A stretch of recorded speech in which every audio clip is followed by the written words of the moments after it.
Do you know what I want to see just one time, just once in the history of professional wrestling? A wrestler wearing trousers with belt loops big enough for a title belt. Just once before I die in a freak kissing Sullivan accident, I want to see a wrestler use a championship belt to keep their goddamn trousers up. Do it, you cowards! Anyway, if kayfabe is to be believed, there is nothing more important in all of wrestling than obtaining a championship belt. A belt means more money, guaranteed pay-per-view paydays, unless you held the Intercontinental title for any of that 28-month period after WrestleMania 37. A belt means a better life, and there have been some absolute beauties in wrestling history. The fourth iteration of the IWGP Heavyweight Championship, the Big Eagle, and of course, the Divas Championship, because what's more respected in the field of combat sports than a butterfly? But did you know that there have been countless wrestling titles that never made it onto our screens? Well, counting them, that's where I come in. I'm Adam, hailing from partsFUNknown. Here are 10 wrestling title belts that never made it to TV. If you'd like to see another list about belts, why not check out our 11 worst championship belts list that we did over on Wrestle Talk. It's ever so good. Those belts are ever so bad. Number 10, the Brahma Bull belt. I like The Rock. From all accounts, his tequila doesn't taste like goat piss, and that Hobbs and Shaw movie was absolutely fine, wasn't it?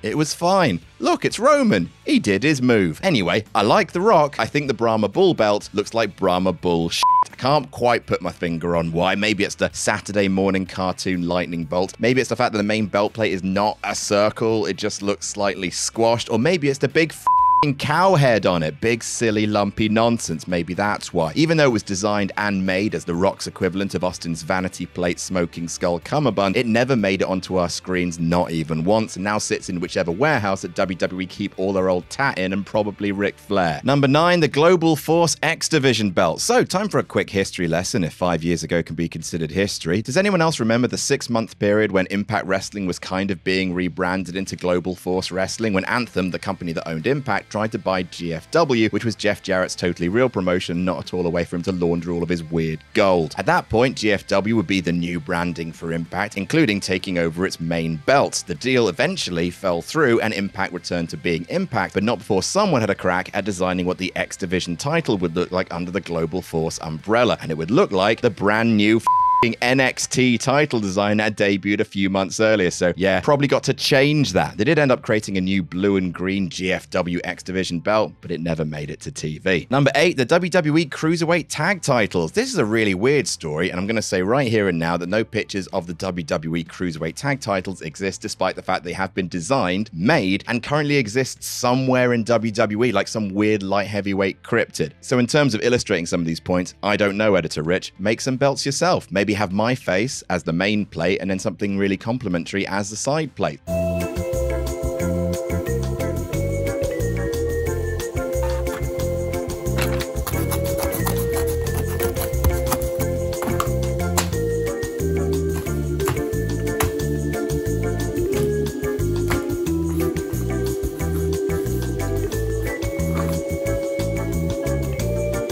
Great. Thanks, man. Those look really good. So the story was actually leaked by former WWE wrestler Jack Gallagher on Instagram. There exists in WWE a prop van full of stuff they might need for weekly TV at the last minute. Replacement sledgehammers, Angel Garza, probably a bunch of kendo sticks, and as it turns out, a pair of Cruiserweight Tag Team Championships designed, made, and just sitting there, waiting for the day that someone on 205 Live ever wanted them, and they never did. Wrestlers have taken pictures with them, but if those pictures are out there, we can't find them. The belt of my face probably looks better anyway. Number 7, the Internet Championship. The cautionary tale of Zack Ryder, the well-meaning himbo who got himself over via a YouTube show before anyone else really worked out how to do that, sold out all his merch, got the Daniel Bryan treatment before Daniel Bryan, and so WWE put his ambitious ass into a wheelchair and threw it off the stage. But no, do please grab the brass ring, just not the internet brass ring. Ryder's popularity bloomed due to the success of his show Z, True Long Island Story, a show which also featured its very own joke title, the Internet Championship. What started as an arts and crafted intercontinental replica took on a life of its own, to the point where Zack commissioned an actual belt made by Wildcat Belts. There's actually a new version of the Internet title made with a skull on it now that Matt Cardona is a big nasty bad boy, but the one with the hair is still the most famous design, but sadly never made it to TV. Ryder took it to a few house shows, but was effectively banned from the telly, despite Ryder believing WWE could have made bank off of merch sales. Number 6, Impact TV Championship. The TNA TV title has had an interesting history. It was first introduced as a TNA Legends Championship, aka a belt that could only be won if you were a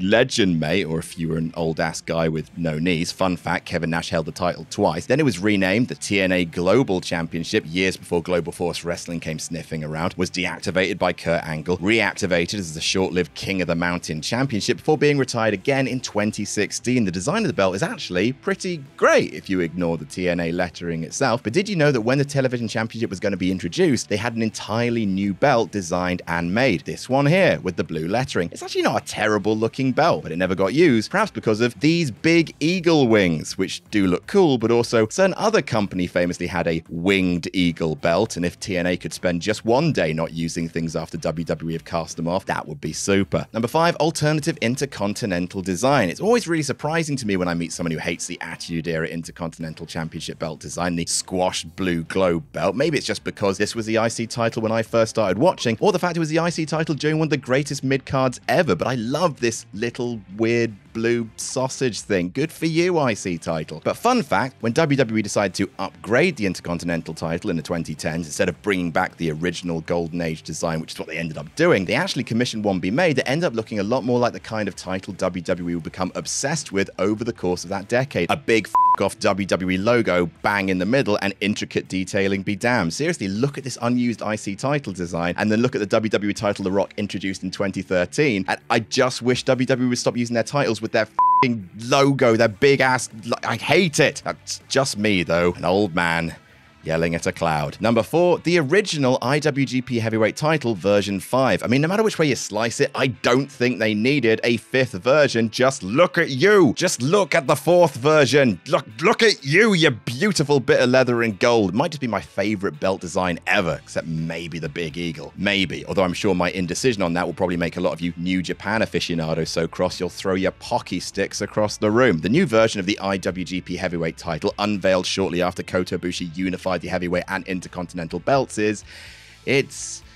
it's fine, isn't it? Looks way more like a toy. That's something that'll make New Japan aficionados throw their anime figurines with optional clothing across the room. Like, it's okay, just a bit of an accessory for a Power Ranger, but it's fine, I suppose. Made a little worse when you consider what the original design for the 5th edition was going to be, which is this. Now, is this as good as the 4th one? I mean, no. Still no, honestly. It's way more bedazzled than you'd expect New Japan to be, but it's a damn sight better than this one. Oh. Number 3, the Vegas Big Gold Belt. This is a fun story. In 1991, Jim Herd's run at the top of WCW ended up forcing Ric Flair to walk out on the company. You know, Ric Flair, aka Mr. WCW. Jim Herd was good at his job. Here's a good job sticker, Jim. There you go. When he left, Ric was famously still in possession of the WCW Heavyweight Championship, the big gold belt. And because they didn't want to pay Flair his deposit money back, Flair just said, oh, f*** yous then. I'm keeping it. And showed up on WWF TV with the top belt of the other major wrestling promotion in the world. It was huge. He called himself the real world's heavyweight champion. It was an invasion angle before the invasion, because Vince wanted to squeeze this WCW versus WWF storyline for all it was worth. He had an alternate version of the big gold belt sketch, one that was similar but just different enough in design to be legally distinct. It was made, they filmed promos of Flair holding it in Vegas, hence the name, the Vegas Big Gold Belt, but a lawsuit from Ted Turner put paid to the whole angle, and those promos were never aired. Number 2, the King of the Ring Championship. Much like Zack Ryder's Broski belt, this is another case of a wrestler paying out their pocket to have a championship made specifically for them, but here it's a little stranger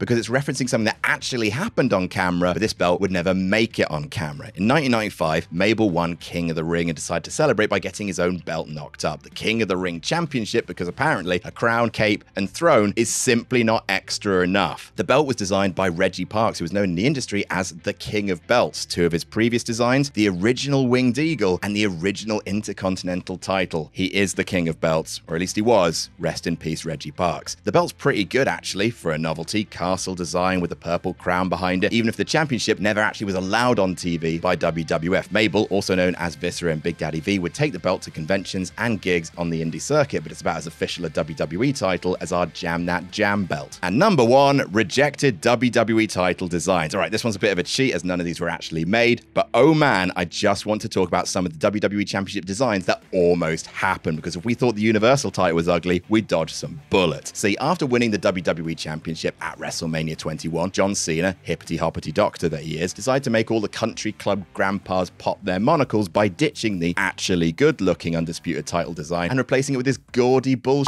trinket that had the word champ on it, and somehow lasted for 8 awful years. However, WWE has since released alternative designs for what could have been John Cena's replacement belt. Some of them were okay. This one that looks like a giant Hall of Fame ring with the logo in the square was pretty close to what the title ended up being in 2013. But then just look at some of these. Look at this Hot Wheels disaster. This one's a McDonald's belt that even Hulk Hogan would think looks a bit garish, and he was the most garish man on a pay-per-view that also featured Liberace. There's the eagle clutching the big logo design. Looks like a biker's belt buckle, but the worst probably has to be this one, a design that didn't even make it to the coloring stage because, ow, a big WWE logo held in place with thug chains. Now, don't get me wrong, the spinner belt was still the pit, but man, I never thought I'd say we were lucky to have it. And that's our list. What do you think is the most beautiful wrestling title belt in existence? Let us know in the comments. Don't forget to like and share this video around if you enjoyed it. Make sure you subscribe to partsFUNknown for more silly wrestling content, and never forget to jam that jam.